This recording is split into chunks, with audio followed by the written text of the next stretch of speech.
The second floor of Steely Library is a quiet study zone, for the most part. Tucked in the back hallway is Stego Studio and the Makerspace. Named after the library's iconic Stego statue, this space is a hub for all things creative. I came here partially to help start up the Makerspace, which we started in 2021. We started just with 4 3D printers, 2 3D scanners, and our Glowforge laser cutter and engraver, and that was it.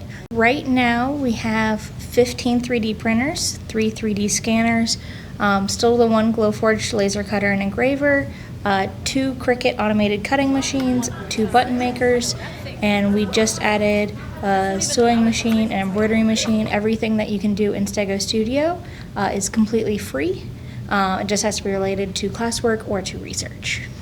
So when I do a lot of outreach events and I'm talking to students about how they might see themselves in this space and using Makerspace technologies, I encourage them to get creative. And one of my favorite pieces we use as a prop to show students while we're tabling, it's a lightsaber, fully collapsible, 3D printed, and I challenge students to get creative like this student because he needed a prop for a Star Wars speech he was giving in Public Speaking 101. So we are here to help students. You don't have to know how to 3D print. You don't have to know how to sew or how to use the laser cutter and engraver.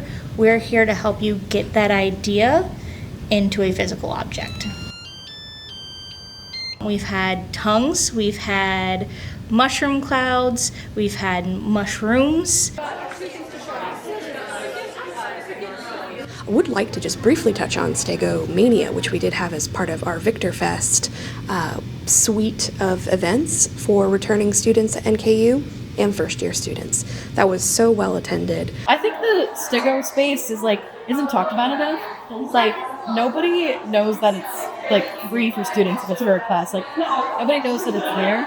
And every time I mention it to someone, I'm like, did you know there's a 3D printing lab? They all go, what? And I'm like, yeah.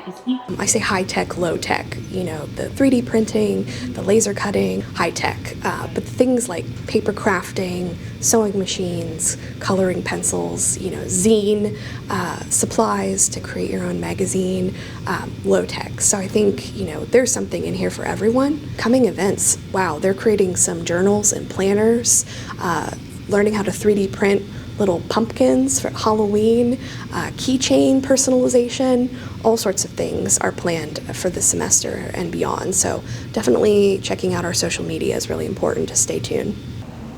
Reporting from Steely Library for The Northerner, I'm Emily Sisk.